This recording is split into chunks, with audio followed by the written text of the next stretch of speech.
Goeiemôre broers en susters, dames en here, baie welkom by hierdie roudiens. Ons is hier saam vandag om hulle te bring aan Amelia, om dankie te sê vir haar lewe, vir wat sy kon bygedra het vir en tot elkeen van julle. Wat sy beteken het vir jou as familielid en as vriend. My gebed is dat die Here julle sal vertroos en sal versterk in die dae wat kom. Kom ons sluit die oë. Hemelse Vader, Here, baie dankie. U beskik oor die tye van die mens. Vir elkeen van ons is daar 'n tyd om gebore te word en 'n tyd om hierdie tydelike aardse woning te ontruim. En sê vir u baie dankie vir alles wat u vir Amelia mee geseën het, wat u vir haar gegee het, wat sy kon uitgedeel het, die diep spore wat sy getrap het in die lewens van hulle wat vandag hier kom afskeid neem. En ons bid vir die familie en vriende, Here, dat haar lewe sal bly inspireer. Hulle sal inspireer tot navolging, inspireer tot edelheid, tot dit wat opbou, dit wat uitnemend is. Baie dankie dat ons nie treur soos diegene wat geen hoop het nie. Ons afskeid is net tydelik. Ons gaan weer verenig wees, vir ewig by mekaar. Ons bid dat u sal vertroos en bystaan vanoggend en ook in die toekoms.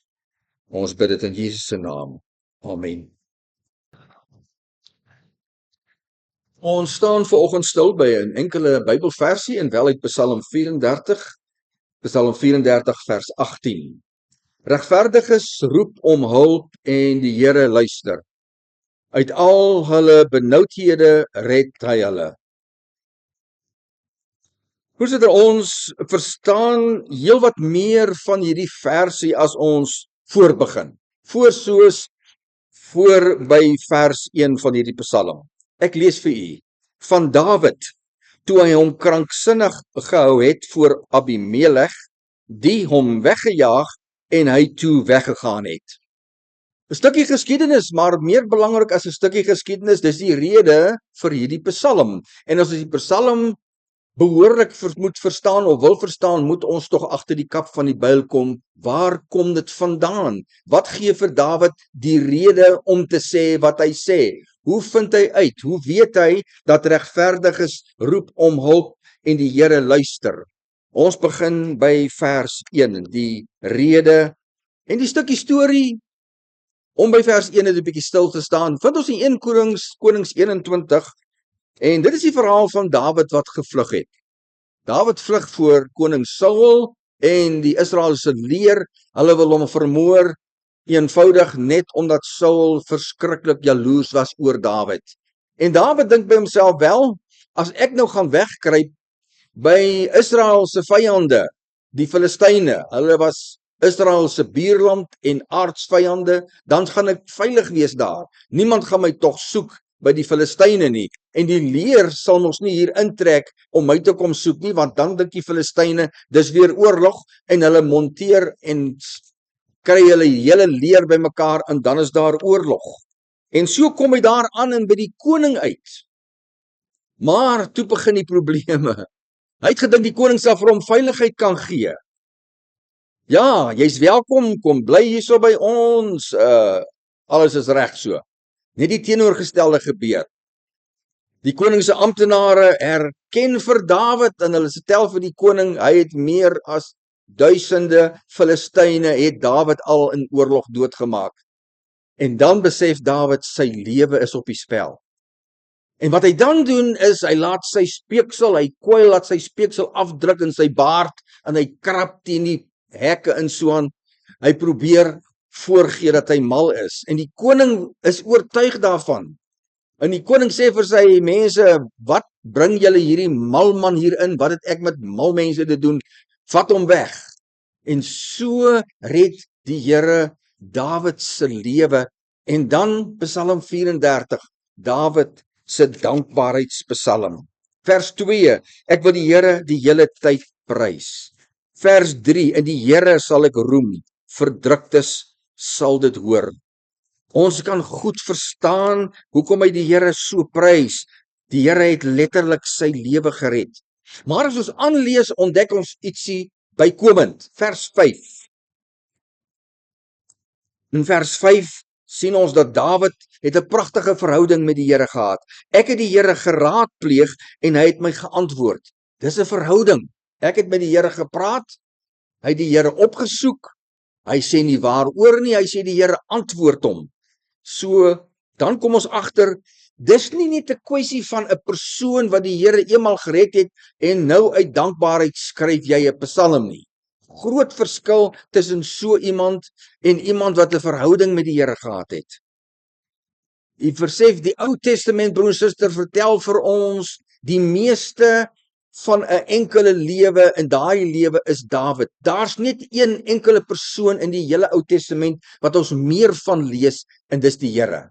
Daarom kan ons Dawid se psalms soveel beter verstaan, want ons het sy psalms en ons het die res van sy lewe wat ons kan lees. Waar kom hy vandaan? Waardeur het hy gegaan?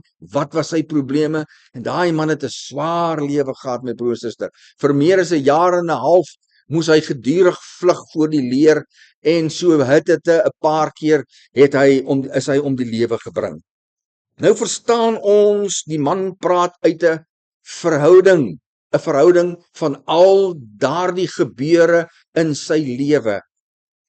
Vers 18, regverdiges roep om hulp en die Here luister. Uit al hulle benoudhede red hy hulle. Uit al sy benoudhede. Broers, kom ons kyk 'n bietjie na die verse. Die eerste woord wat ons opval is die eerste woord in die vers, en dis regverdige.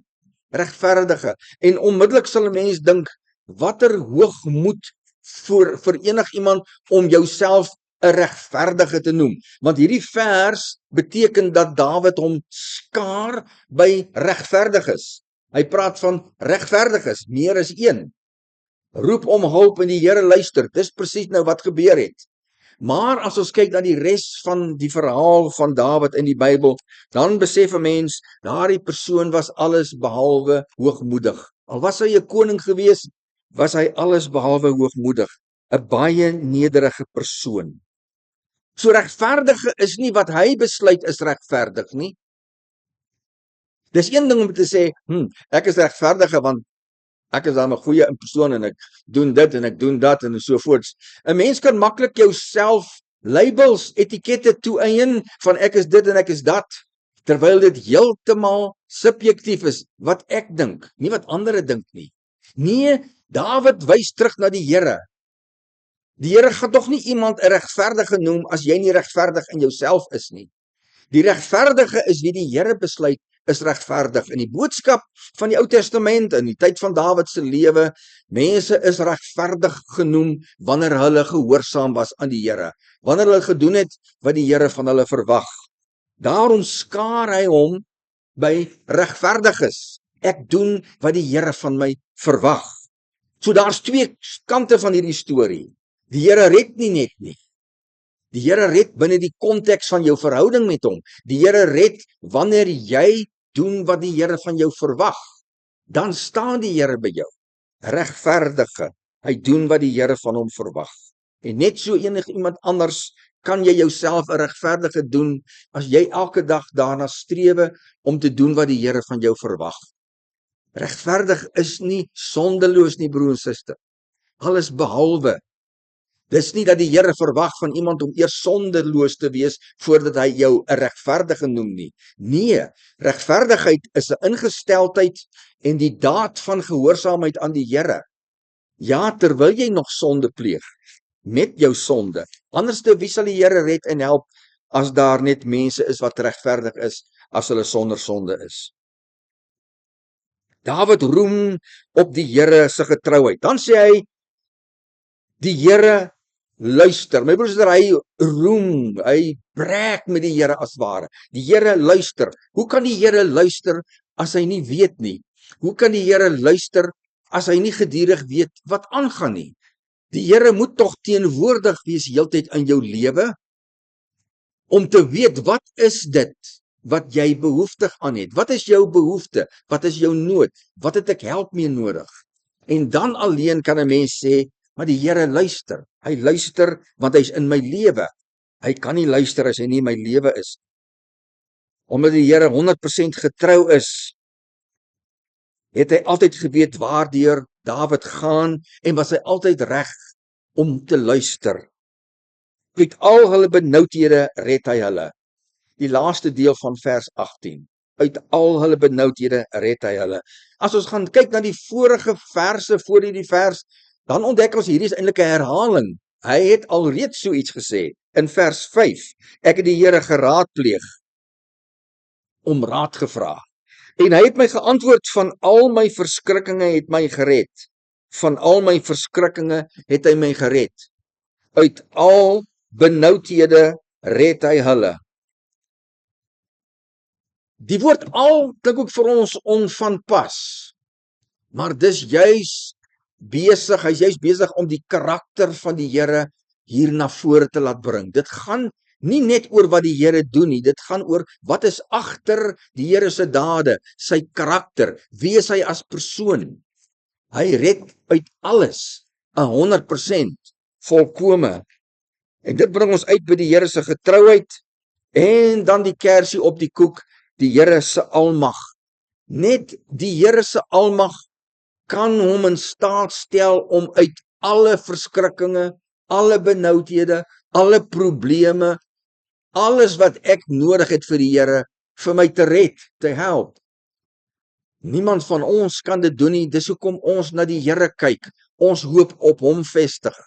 Hy kry ons uit alles uit, omdat hy die mag het om dit te doen. Die mag het om dit te doen. Ek onthou vele gevalle, my pa was 'n predikant, baie keer vertel hy vir ons verhale, sonder om nou in persoonlikheid in te gaan, van die probleme van gemeentelede. En veral gemeentelede wie se lewe gaan draai het in die gutter. En daar omgedraai het na die Here, en hoe die Here mense in hulle lewens herstel het. Heeltemal herstel het. Die kersie op die koek is God se almag. Omdat God almagtig is, kan hy altyd red en weet hy altyd hoe om te red. Altyd is 100%.